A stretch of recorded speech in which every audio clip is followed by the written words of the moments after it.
narinig yung sinabi ng ate ko. Umalis ka na dito. Monica, wala akong kasalanan. Kinausap ko ng ate mo. Sinabi ko na sa kanya ang totoo pero ayaw niya maniwala sa akin. Ikaw, Monica, naniniwala ka naman sa akin na nakakausap ko si Junic, hindi ba? Benji! Pati ikaw, hindi ka naniniwala sa akin. Ate. Benji, tama na. Tama na, pakiusap ko sa'yo. Tigil mo na to. Tama na to. Sarina, please, pag-usap. Junic, padaanin mo ako. Hindi. Junic, padaanin mo ako. Hindi ko hayaan na rin masasauli si Monica dahil sa'yo. Dinadami mo pa si Junic, di mo naman talaga siya nakakausap. Ate. Sarina.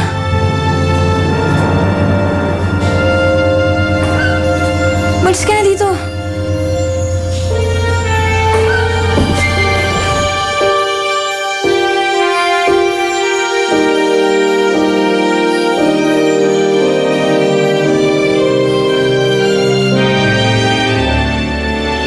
Ano? Ano sabi sa'yo ni Benji? Isa raw siyang sundo? Yun ang sabi niya sa akin. Taga-sundo daw siya ng mga kaluluwa tapos pinupunta niya sa langit. Eh kung gano'n, ba't nandito siya sa lupa? Eh kasi daw pinarusahan siya. Kaya napunta siya dun sa kay Benjing katawan. Ang totoong pangalan niya daw niya, Arlan. Kailang kumpleto sa detalye, ha? Ano sa tingin mo? Eh ano pa, edi nababaliw na yan lalaking yan. Ay naku, Sharina. Tama lang nalayuan mo yung lalaking yan. Mapapahamak ka lang sa kanya tsaka sa kabaliwan niya. Siguro nga. Pansinin mo naman yung alak sa tabi mo. Baka magtampo na yan. Sabi mo nun, nakakawala ng problema yung alak. Wala naman. Wala naman nagagawa sa sakit na nararamdaman ko. Pare, panandali ang lunas lang naman yan eh. Sa sakit na nararamdaman mo. Para makalimot tayo sa problema natin. Eh, yun na nga eh. Wala naman nangyayari. Hindi pa naman ako makalimot. Tapos sinubukan ko na lahat, kinausap ko si Sharina. Sinabi ko na sa kanya kung ano totoo. Wala. Kakalit ko. Para niya maniwala. Kalit pa rin sa akin si Monica. Pero kahit parang baliw yung lalaki yun, mahal mo pa rin siya, no? Alam mo, Desa, hindi na mahalaga yan. Mahal ko man siya o hindi, ayoko na. Dahil mahalaga sa akin ang kapatid ko. At ayoko na masaktan ko pa siya.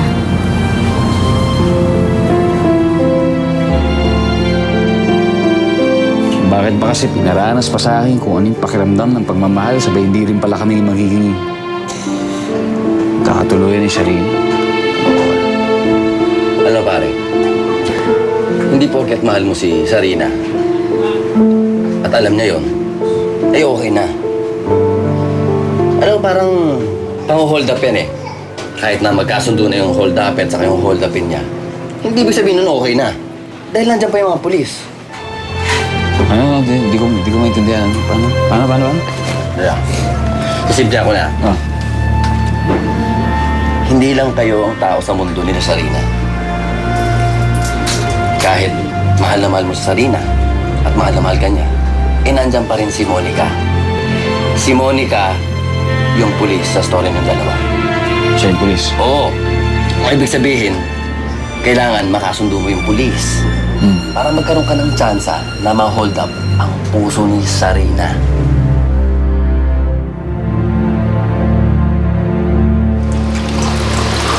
Hoy, Grace. May boyfriend ka ba? Bakit po? Kasi panaylandian yun ni Rico eh. Alam ba na boyfriend mo yan?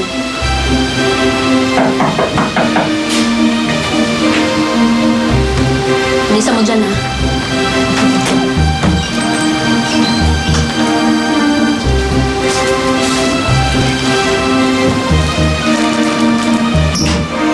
Rico, teka, akala ko ba ayaw mo na sa akin? Ano flowers na to?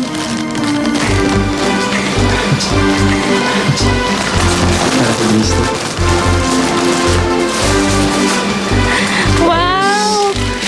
Oh, ang ganda naman ito. Thank you, ah. Teka, ano nangyari dito? Kasi kami na ni Rico, sinagot ko siya kanina. Alam mo kasi, Lizette, naramdaman namin ni Grace na gusto namin yung isa't isa. Kami na, Lizette. Siguro naman, masaya ka na. Kasi mula ngayon, hindi na kita kukulitin. Diba? Tulungan na kita dyan. Tulungan mo naman ako dito. Lagi ka na lang napapagod. Ito, tiklop mo to, ha? Lahat. Wala. Abay, gabing-gabi na. Saan ka na naman pupunta ang bata ka? Kailangan ko bumalik sa ospital. Gusto ko na talaga makausap si Monica para magkaayos kami ni Sharina. Ay, naku. Ewan ko sa'yo. Ako'y pagod na ng kapapangaral sa'yo. Bahala ka na sa buhay mo. O sige, ingat ka na lang, ha? Sige. Benji! Ano? Ayaw mo talagang tigilan si Monica, ha? Junik, makinig ka sa akin, ha? Alam ko kaluluwa ka. Kaya alam mo mga tungkol sa amin. Isa ako sundo. Kaya hindi ako ang pumatay sa'yo.